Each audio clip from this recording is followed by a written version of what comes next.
So good morning, my name is Jon Bruyn. I'm one of the plant doctors here at Moana Nursery, and I'm here to talk about pruning. I'm going to start off with pruning trees. It's basically an opportunity to help and an opportunity to harm. You can do a lot of damage by pruning haphazardly. For reasons for pruning, it's plant health, prune for safety, remove hazardous branches, improve the ornamental value of the tree or shrub, and produce unusual forms, which we'll talk about. Prune to control size is set off to the side because there's certain limitations that you can do for those circumstances. For example, if you have a 80-foot tall tree and you want it to be 20 foot, that is not going to happen. You're fighting nature and you will lose that fight. Okay, so a little bit of anatomy. We have the terminal bud that's surrounded by bud scales. This is the growing point of the tree, the primary growing point. It has dominance, it's called apical dominance, over the hormones that produce growth. And if you prune that off, the lateral buds then take over that dominance. So we're going to talk about that. Lenticels are not buds, which are generally spots along the branches. They're breathing points for the respiration aspect of the tree. And then you have internode, which is between nodes, and the node, which is where a lateral bud exists. So we have a little bit of anatomy of a tapical tree. We've all heard of the taproot. Please keep in mind the taproot does not exist after about 5 years. It is there to establish the seedling, get it down to water, get it to grow, and then it dissolves. So when you see trees tipped over in the wind, you'll please notice that there's no taproot there. It didn't break off, and that's the root to go straight down. Mostly what it is the lateral root system. So we have points of interest, a double leader, which are not generally good. So they want to be discouraged. We have the central leader, scaffold branches, which is the framework of the branching, spurs, which are generally fruiting structures of the tree, water sprouts, which are latent buds, lateral buds that sprouted at a later date, generally caused by something happening to the apical dominance of the terminal bud. And then we have other considerations like its branch angle and what's a strong angle, what's a weak angle. So notice it's about 60 to 80 degrees is a strong angle, and that's the branch is firmly into the tree, where if it's a sharp angle or drooping down, it is a weak angle. And that's part of that safety aspect of it. So when you approach a tree, the first concern is dead branches. Remove them, they will not come to life. Then you have the other aspect of crossing branches. Classic example is this picture here. One of them is going to die, so you need to remove it, remove one of them, and you choose it by picking the better structure. And then we have hazardous branches. This is included bark, which we have some other pictures of that, but basically it's a weakly attached branch, generally caused by something happening, often pruning, causing for a lateral bud to grow acceleratedly up at a bad angle, and it was not removed when it was easy.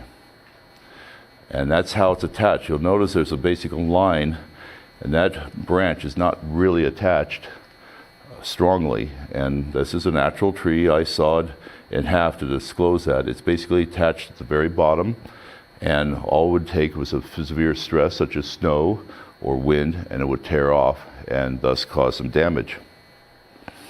And this is an example of such. Just basically bad branch structure.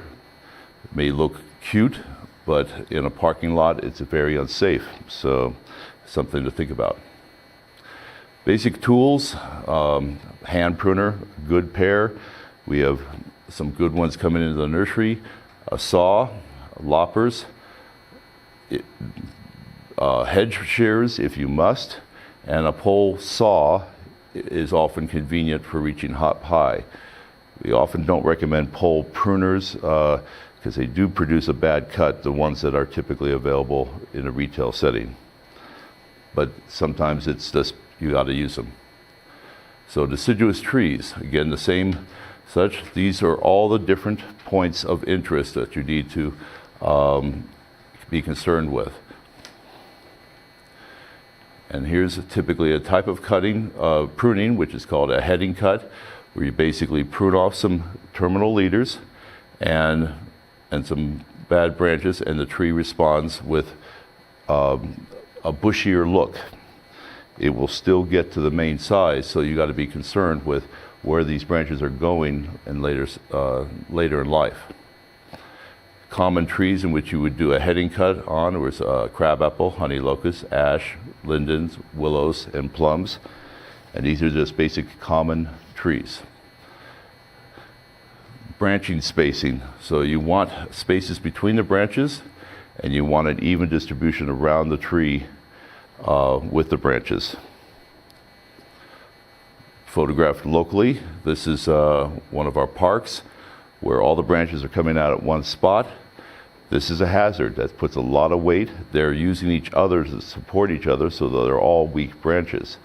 So heavy snow load, strong wind weakens one of them. You could have 3 or 4 of these branches fall down at once. Branch spacings that you need to be concerned with were classically maples, oaks, honey locusts, again, hawthorns, and plums and sycamores. And the type of way to get rid of that branch spacing is the thinning cut at a young age when it's easy to get to. And basically you just remove the ones that are too close in preference to the strongly attached branches, keeping your spacing right. So in the removal, you cut back to the original point, so that's to the trunk, and you want to do a proper cut. And if it's a heavy branch, you do a 3-cut method, in which we'll discuss a little bit later. The thinning cut is typically the locust, crabapple, plum, and hawthorn and liquid amber. And this is a classic thinning cut. Basically, again, so the tree on the right is looking very good to be. Maybe not as bushy right now, but it will develop bushiness. And so a heading back cut, basically potential energy loss is a concern, and cut towards the bark ridge. And this is a heading cut, where basically you're removing a lot of branches and you're cutting them back. This is not a good idea. You see this a lot from, quote, professionals, and that means they're not professionals. And this is a result of a natural tree here in town, and it's produced so much growth from each of those cuts that the branches can't support themselves and such. Now, you can do a proper cut and do follow-up maintenance, which a good arborist will do, and which you should do as customers. So when you do your tree, think about going back to it for a couple years later and check for things that this does not occur. Okay, so bad pruning, leaving stubs, bad angles, droopy branches, classic things. You do leave a stub on a branch, on a cut, and it will actually can lead to the death of the tree years later. And this again is an actual tree. Those stub cuts actually produced heart rot in this oak tree. And this was a neighbor just pruning branches, actually hired someone to prune branches. And this is what they left, and those branches spread decay throughout the entire tree. Proper angle. So where you see the line to the right, that is where you want to cut. That is at the tip of the branch collar. If you cut further back, you're cutting off growing tissue, which cannot grow back fast. Do you have a question? Okay. Example of a good cut, that same oak tree. I went back and pruned it properly, and it healed over in less than a year. And that's a healed wound. This one was too flush, couldn't do anything about it. There's the opening, there's the heart rot in the center, forming, and it will eventually kill the tree. So know your tree forms. So we have excurrent and decurrent. Excurrent is typically of the pine trees, but a lot of the deciduous trees form. Liquid amber, for example, a young pin oak will be an excurrent growth, and you need to encourage it for as long as you can. Decurrent, classic example of all our fruit trees are decurrent. Multiple branches, bushy, tend to be a little on the smaller size. And then more on the form. It's just basically when you buy a tree, when you look at a tree, when you prune a tree, you want to keep it to its somewhat natural form. And that way you're not fighting nature on that. So the scaffold branches, we talked about spacing, 18 inches apart on large trees, 12 inches on small trees, and this is their ultimate growing classification. And you want a good, strong structure. Dormant season. Why do we prune in the dormant season? And I'm describing the dormant season as January through March, not fall. One, the leaves have fallen, and you see all the branches in there as they terminate. It minimizes disease. Right now, in the fall, in this winter, there is not much disease. In the fall, there is, and in the late spring, there is, because of the warmer temperatures. If you prune in, say, February, March, it will generally heal by that growing season, which is typically at the end of July.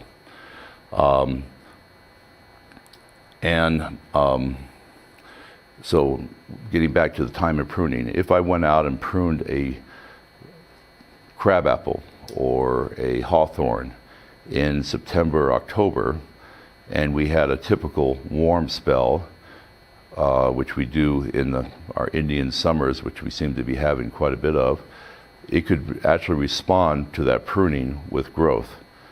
That growth will cause it not to be hardy, either isolated on what grows, or the entire tree will not be hardy, depending on severity. So something to definitely consider. That's another reason why we recommend fertilizing later in the year than fall. And that's something to think about. So recognize good quality. So on any tree to the left there, that is a good quality pruning job. The double leader, the cross branches, makes that a poor quality tree on the right. Typical tree we see a lot of in our yards. This is a natural tree, and after pruning, you have the same tree just like that. This is still needing touch-up. Someone needs to go back and do a little bit more thinning and following years, but it's a good start. What tree is that? That's an apple tree. Okay, so if you look at your trees and you say, how can I get up there, or is this too complicated, or for any reasons there's safety issues. I have a branch going into my neighbor's yard, and maybe if I take it down, it's going to fall in my neighbor's yard and be an issue with my neighbor, then you should consider hiring a professional. ISA is the regulatory agency of arborists. So we all our certified arborists take a test, and we do continuous education to maintain our certification. But as with any population, that doesn't make us great. So you want to check the work experience, check for good references, and verify those references. So something to think about.